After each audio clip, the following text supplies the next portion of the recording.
Tidak ada sesuatu yang membuat senang hati Nabi Muhammad yang sama seperti menyebarkan ilmu, menyampaikan ilmu, dan mengamalkan ilmu.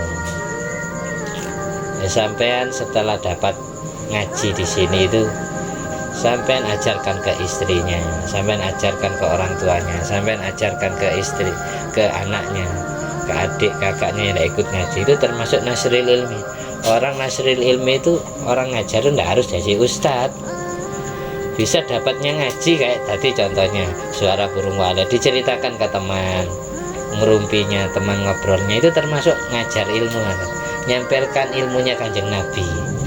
Nabi sangat senang ceritakan ke mertuanya, ceritakan ke orang tuanya, ceritakan ke tetangganya sambil ngopi, sambil ngobrol bahas ilmu. Nabi itu lebih senang orang kayak gitu. Nanti setelah dapat diamalkan sendiri lalu diajarkan ke orang lain. Karena itu yang jadi bekal kita setelah kita mati.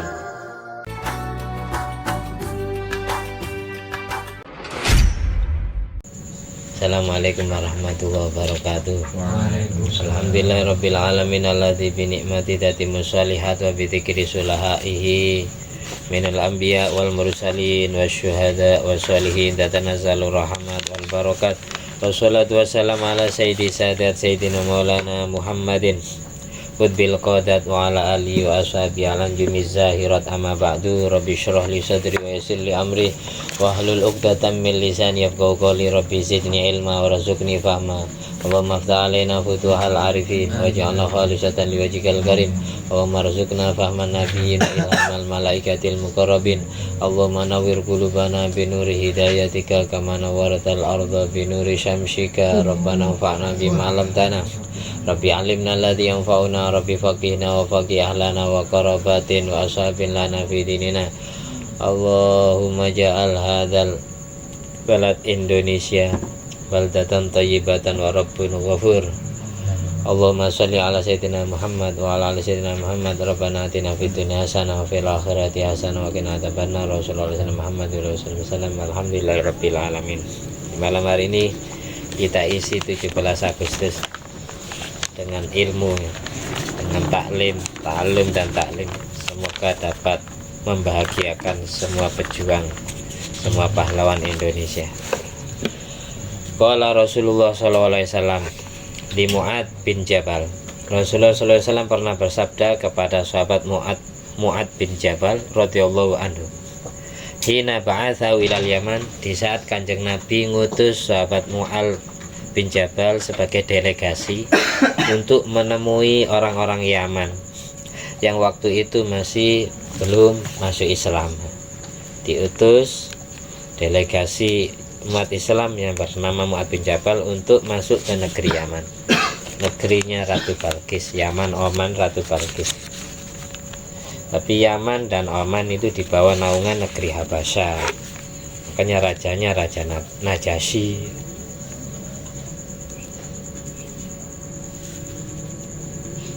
Dulu di Yaman itu ada gereja yang dibangun oleh Raja Abraha yang besarnya kayak Masjidil Haram. Makanya dulu Raja Abraha sebenarnya di bawah naungan Raja Najasyi. Raja Najasyi itu istilahnya rajanya orang Habasyah. Habasyah sekarang jadi 3 negara. Negara Eritrea, Ethiopia, dan sebagian kecil dari Biladun Nauba atau negeri Sudan. Negeri Sudan, Afrika Selatan, orangnya hitam-hitam. Nah, Raja Abraha ini di bawah naungan Raja Najasyi. Karena beliau ini sayang kepada kaum orang-orang Yaman dulu itu kalau haji ya datang ke Mekah, ke Masjidil Haram, biar tidak jauh-jauh. Akhirnya Raja Abraha membuat di Yaman itu sebuah kanisa, sebuah gereja yang menandingi besarnya Masjidil Haram, biar kalau orang Yaman kalau haji tidak usah keluar negeri, cukup di negerinya sendiri ya. Seperti itu besarnya gereja. Suatu saat keturunan Bani Kinana itu ada yang mengincingi, ngotori gerejanya Raja Abraha. Akhirnya beliau marah besar dan beliau bersumpah akan menghancurkan Ka'bah. Kisah ini perlu diungkit kembali karena tidak terlepas dari kisah sejarah lahirnya Nabi Muhammad SAW yang disebut tahun gajah itu. Akhirnya Raja Abraha ini membawa tentara bergajah yang jumlah gajahnya itu ada 70 gajah. Yang paling besar itu namanya Gajah Mahmud. Jadi kalau ngasih nama anak jangan Mahmud, namanya Gajah. Muhammad saja, jangan Mahmud. Mahmud itu sesuatu yang dipuji, orang yang dipuji. Kalau Muhammad orang yang banyak dipuji. Itu bedanya Mahmud sama Muhammad. Kalau Muhammad, Nabi kita itu Muhammad, orang yang banyak mendapatkan pujian. Hamada yuhammidu tahmidan, tahmidatan, jadi bermakna kasro, banyak. Bedanya Muhammad sama Mahmud. Kalau Mahmud hamida yahmadu hamdan, wa mahmadan fahuwa hamidun, adaka Mahmud. Nama gajah terbesarnya namanya Gajah Mahmud. Sesampai di Mekah, Raja Abraha ini tidak langsung menghancurkan, masih pamit kepada kepala suku kota Mekah, masih izin dulu. Waktu itu yang jadi kepalanya orang Mekah mbahnya Kanjeng Nabi Muhammad SAW, yaitu siapa namanya? Syaibatul Hamdi atau Abdul Muttalib. Abdul Muttalib dipanggil sama Raja Abraha. Saya minta izin mau merobohkan Ka'bah karena rakyatmu, kaummu ada yang ngencingi, ngotori gerejaku. Ya terserah, kalau bisa jangan Raja Abraha, kalau bisa jangan, katanya Abdul Muttalib. Gak bisa gitu, karena Ka'bah itu bukan milik orang Mekah, ada yang punya. Yang punya siapa? Yang menciptakan alam semesta. Terserah jenengan, tapi saya sarankan kalau bisa jangan dilanjutkan aksi jahatnya panjenengan itu. Kalau bisa diurungkan saja, jangan diteruskan. Tapi kalau jenengan tetap tidak mau bersikukuh, tapi keke ingin menghancurkan Ka'bah, silakan, saya tidak akan melarangnya. Tapi yang jelas Ka'bah ada yang punya. Yang punya bukan manusia, tapi pencipta alam semesta. Sudah diingatkan gitu sama kakeknya Kanjeng Nabi Abdul Muttalib, tapi tetap Abraha ingin menghancurkan Ka'bah. Lalu Allah mengutus burung ababil, sebagaimana ceritanya disebutkan di surat Al-Fil. Lam tara kaifa fa'ala rabbuka bi ashabil fil. Ashabil fil, orang-orang yang mengendarai gajah. Tapi ada yang jalan kaki, tidak semuanya naik gajah. Alam tara kaifa fa'ala rabbuka bi ashabil fil. Alam yaj'al kaidahum fi tadlil wa arsala 'alaihim tayran ababil. Burung-burung yang membawa batu besar. Wa arsala 'alaihim tayran ababil tarmim bi hijaratin min sijil faj'alhum ka'asfin ma'kul. Ini sejarah ini kemudian mereka tentara Raja Abraha yang kena lemparan batu dari burung-burung Raja Wali besar, burung ababil itu, langsung melenting tubuhnya, akhirnya cacaran. Ini cacar pertama di dunia. Penyakit cacar pertama itu Allah timpahkan kepada ashabil fil, tentara bergajahnya itu Raja Abraha ini. Pertama kali ada penyakit judari, bahasa Arabnya cacar itu judariun, itu menimpa ashabil fil, langsung melenting, banyak meninggal dunia. Sudah diingatkan tapi nama 7 hari, ada yang bilang 2 hari setelah terjadinya bencana ini Allah lahirkan Nabi Muhammad SAW. Makanya kelahiran Nabi disebut lahir di tahun gajah, maksudnya gitu. Waktu itu Allah menghancurkan. 7 hari sesudah terjadinya ini Nabi Muhammad lahir ke dunia. Biasanya kenapa kok orang kok sudah haji? Karena manusia pertama Nabi Adam itu sudah haji. Ka'bah itu lama umurnya, mulai zaman Nabi Adam itu ada, tapi kemudian diperbarui lagi renovasinya di zaman Nabi Ibrahim dan Nabi Ismail.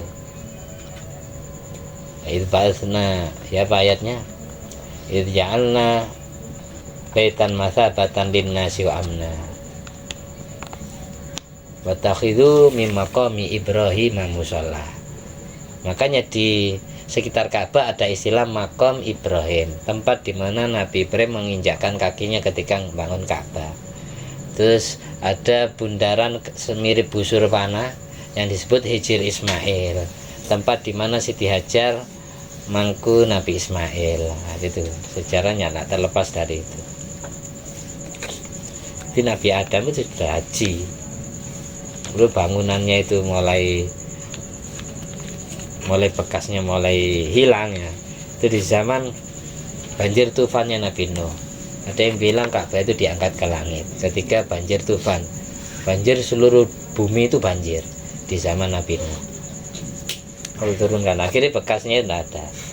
Terus Nabi Ibrahim dikasih PR suruh nyari tempat itu. Gaiden istilahnya.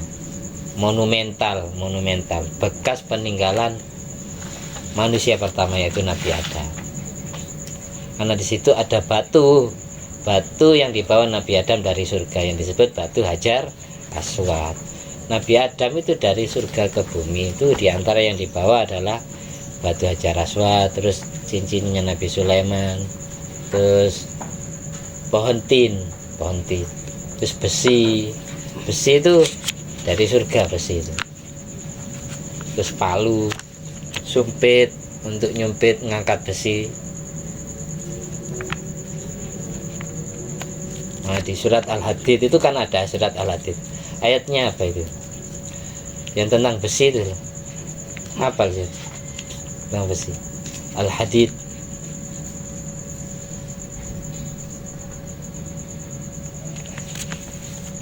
Itu di keterangan tafsir itu besi itu termasuk sesuatu yang dibawa Nabi Adam ke bumi di antaranya. Terus ini lagi buhur, gaharu. Gaharu itu termasuk yang dibawa Nabi Adam ke bumi. Itu sekelumit cerita tentang sejarah kelahiran Nabi Muhammad. Yaman itu karena apa, Yaman kok diutus sama Rasulullah, didakwai ketepatan yang jadi dai-nya itu Mu'adz bin Jabal. Karena Yaman itu dulu Kristen Nasrani, Raja Abraha, Raja Najasyi ya, itu Nasrani, orang Kristen.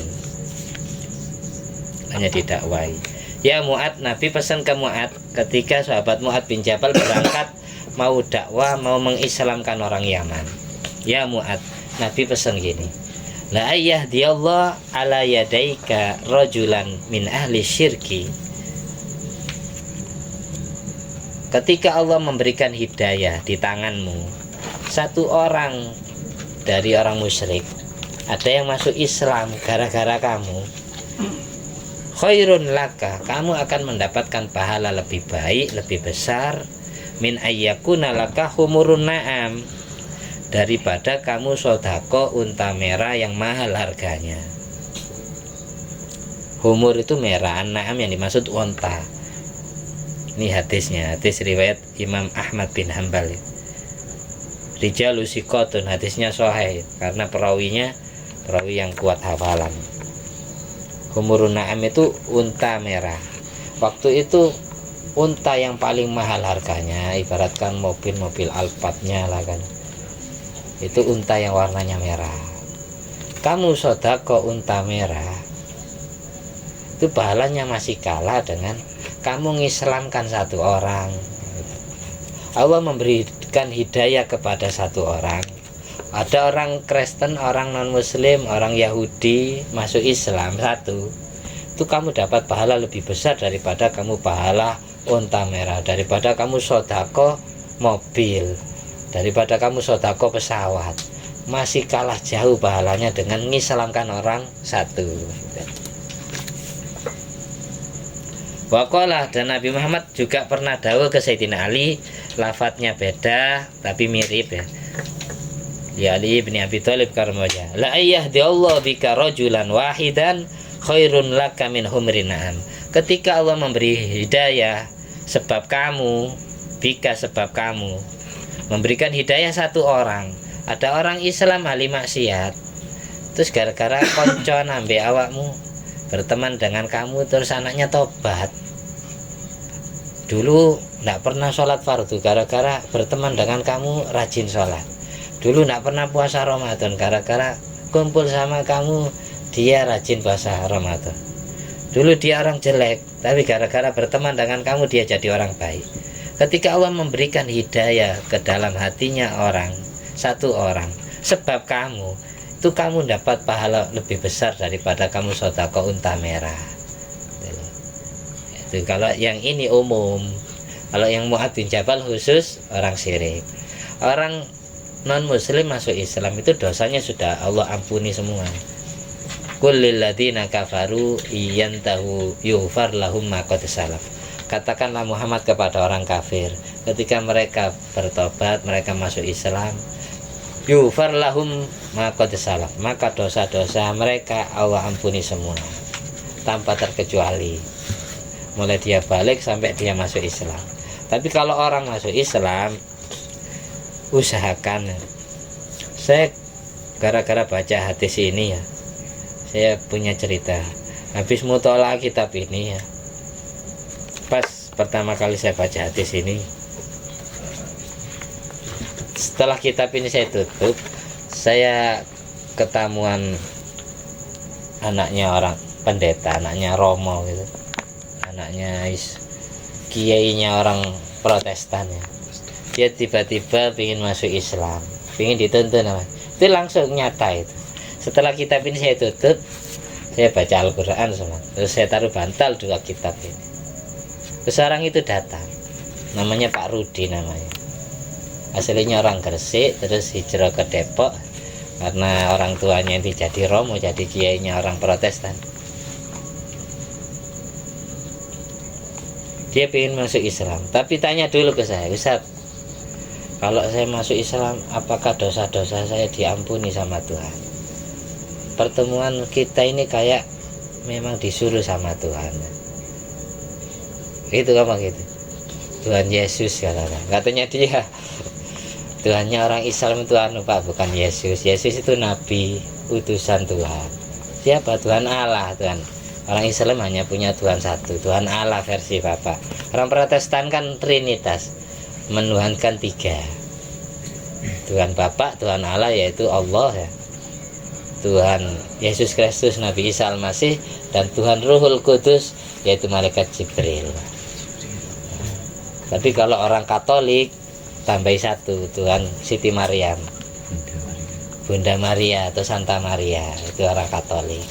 Karena yang jajah Indonesia ini orang Portugis membawa agama Protestan, Belanda membawa agama Katolik. Makanya Islam Kristen di Indonesia itu yang ada Katolik sama Protestan. Kristen Ortodok tidak ada di Indonesia. Ada namanya Kristen Ortodok yang kolaborasi antara perjanjian lama perjanjian baru.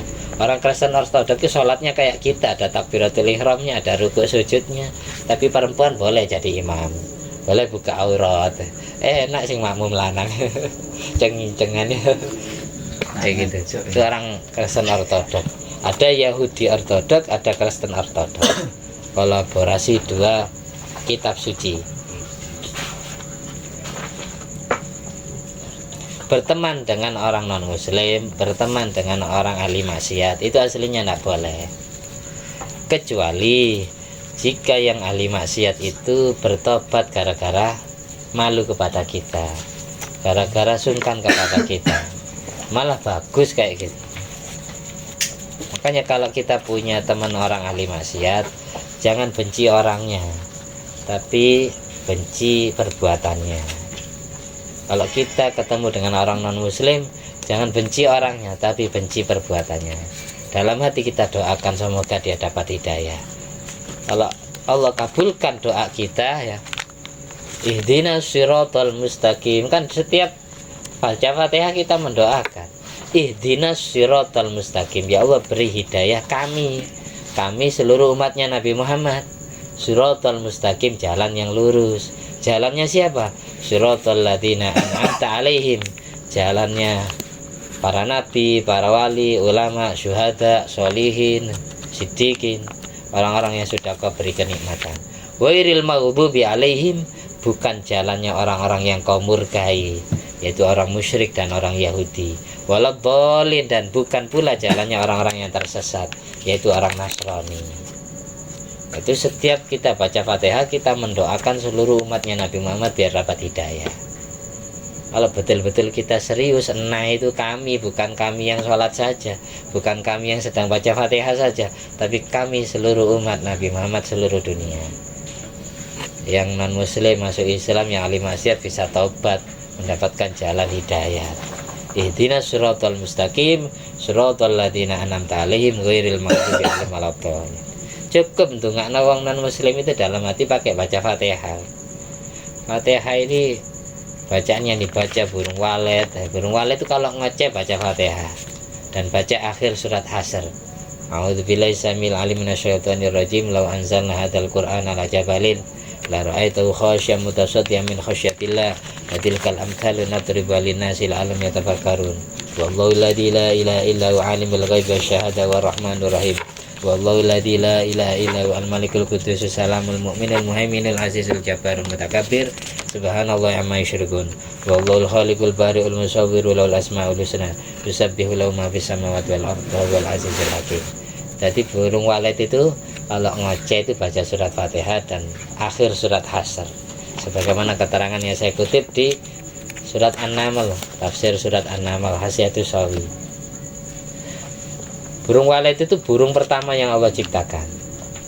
Nabi Adam setelah diturunkan dari surga ke bumi itu sumpek, sedih hatinya. Lalu Allah hibur dengan suara burung walet. Yang kicauan yang didengar oleh telinga Nabi Adam adalah baca surat Al-Fatihah dan surat Al-Hasr. Kalau kita yang dengarnya tidak baca itu kan. Tapi orang-orang yang hatinya bersih, Allah buka hijab telinganya, bukan dengar kocian sebagaimana suara yang kita wet itu. Tapi aslinya baca Fatihah itu. Makanya kalau pingin punya sarang walet, pingin ilernya banyak ya, dikasih musik Fatihah sama akhir surat Hasr, itu tambah banyak nanti, karena seiring dengan apa yang dia baca. Burung walet itu tuh burung pertama yang Allah ciptakan di bumi untuk menghibur hati Nabi Adam yang lagi susah. Bahasa Arabnya walet khotof. Khotof itu walet.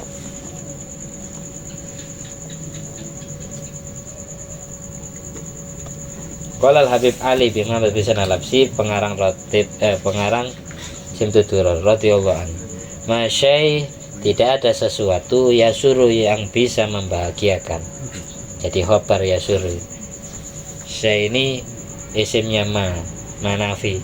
Masyai memang bahasa Arab Sukia aslinya masyaiun. Tapi kalau orang Arab itu tidak bilang syai, kalau orang Yaman masyai yasuru.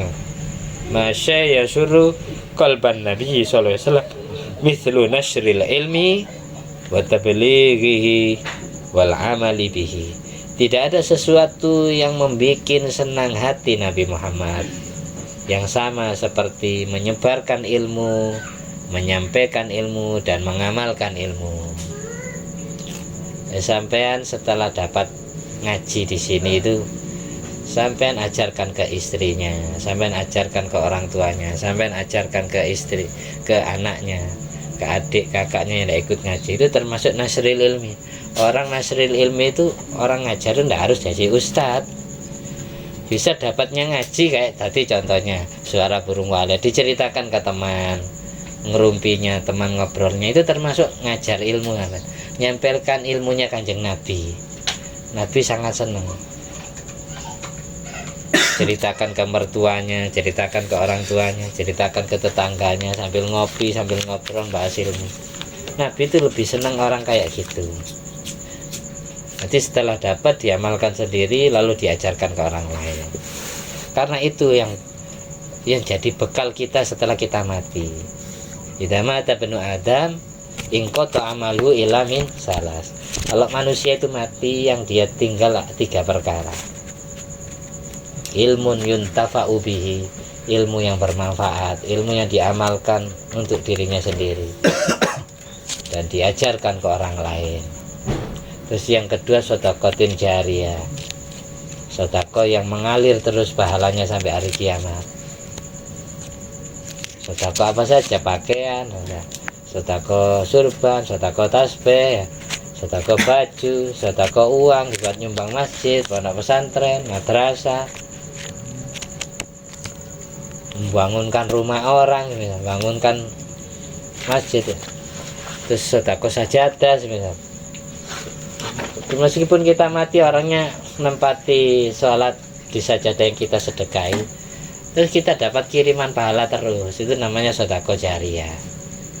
Nah, sebagaimana di surat Yasin itu, wa naktubu ma qaddamu wa atharuhum wa kulla syai'in ahsaynahu fi imamin mubin. Aku catat ma qaddamu, semua perbuatan, semua ucapan, baik itu yang baik maupun yang buruk. Kenangan-kenanganmu itu Allah catat. Perbuatanmu atau ucapanmu yang baik atau yang jelek itu Allah catat. Ada dosa jariah, ada pahala jariah. Kita ngajari orang jelek, terus kejelekan itu diteruskan sama dia sampai kita mati, kita dikirimi dosa terus setiap orang itu maksiat. Gara-gara kita dulu ngajari orang itu maksiat, dulu orang itu tidak pernah maksiat itu, terus gara-gara kita si murui, si ngajari, si ngajak dulu, terus orang itu mengerjakan maksiatnya setiap hari. Kita sampai mati pun dikirimi dosanya orang itu maksiat, dan orang itu sendiri ya dosa. Kita karena penyebab pertama itu termasuk dosa yang jariah. Terus semisal gini, saya nyesel Ustadz, saya dulu anak itu melakukan perbuatan dosa maksiat ke Allah gara-gara saya ngajari. Kalau pingin tidak jariah, kamu datangi anak itu, kamu nasihati lagi, saya minta maaf dulu gara-gara saya kamu terjerumus dalam jurang maksiat ini. Kalau bisa ayo kita tobat bareng-bareng. Misal dia mau, alhamdulillah dapat hidayah, kita doakan ke Allah. Kalau dia tidak mau, masih terus maksiat, sudah suruh berhenti, jadi dia sendiri yang nanggung. Dan kita sudah memberhentikan, kita sudah menasihatinya.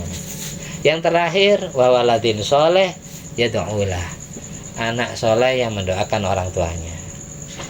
Dulu ketika orang tuanya hidup, anak itu durhaka, tapi sesudah orang tuanya mati, anak itu jadi bakti ke orang tuanya, kasta. Berkunjung ke kuburan orang tuanya, mendoakan maghfirah, ampunan dari Allah, dapat derajat yang tinggi. Setiap hari meskipun tidak datang ke kuburan, dikirimi pahala yasin, tahlil, pahala thalabil ilmi, pahalanya sedekah. Sedekah 1 piring diniati saya kirimkan ke orang tua saya. Nah, ini bisa merubah status dulu anak durhaka menjadi anak yang bakti kepada orang tua, waladin soleh. Jadi modal kita, sangu kita itu ada 3. Apa yang pertama tadi? Ilmu yang bermanfaat. Yang kedua, sedekah jariyah. Yang ketiga, waladin lahu, anak yang soleh yang mendoakan orang tuanya. Makanya kita meskipun tua, meskipun sudah punya anak, tetap ngaji, karena kita cari ilmu yuntafa'u bihi itu, karena itu yang menemani kita di alam kubur kita. Makanya setiap orang yang alim, pengamal ilmu itu pasti mayitnya utuh. Nah, harus orang yang hafal Quran, karena membahagiakan hati Nabi Muhammad SAW. Terakhir, qala Sayyidina Imam Ali bin Muhammad bin Husain Al-Habsyi, nafa'anallahu bihi, amin. Inna da'wata ilallah aqwa ruknin lil ittisal bil habib sallallahu alaihi wasallam. Dakwah, ngajak-ngajak orang lain ikut jalannya Allah, ikut Al-Quran, ikut hadis Nabi, mengamalkan ilmu yang diajarkan Nabi, itu paling kuatnya sendi, rukun untuk sambung, untuk berkoneksi dengan Nabi Muhammad SAW. Kalau sampean pingin ketemu Nabi Muhammad, pingin selalu diperhatikan oleh Nabi Muhammad, ingin mimpi Nabi Muhammad, ingin ittisal dengan Nabi Muhammad, maka kita sering ngajak orang lain ke jalannya Allah. Bukan diajak ke jalannya kita, bukan. Diajak ngaji, diajak ziarah. Itu bukan ngajak orang itu ikut majelis kita, bukan. Tapi ngajak orang itu agar ikut jalannya Allah, ketemu Nabi Muhammad, diajak sholawatan, ziarah diajak sholawatan, dikenalkan ke para wali yang kita ziarahi, para kekasih Allah. Karena kita sendiri tidak jadi wali, susah jadi wali, akhirnya kita dekat ke wali agar doa kita diaminkan oleh beliau, karena beliau sudah orang terdekatnya Allah. Kalau sudah baca amin, doanya mustajab. Itu maksudnya orang ziarah. Kalau kita tidak jadi wali juga, minimal dosa kita Allah ampunkan gara-gara diaminkan oleh para wali. Mudah-mudahan penyampaian saya ini bermanfaat untuk kita semua. Alhamdulillah alladzi at'amani hadzal ilma wa razaqanihi min ghairi haulin minni wala quwwatin. Allahumma sholli ala sayyidina Muhammad wa ala sayyidina Muhammad bi fadli subhanakallahumma wa bihamdika asyhadu an la ilaha illa anta astaghfiruka wa atubu ilaik bi fadli subhana rabbika rabbil izzati amma yasifun wa salamun alal mursalin walhamdulillahi rabbil alamin. Al-Fatihah.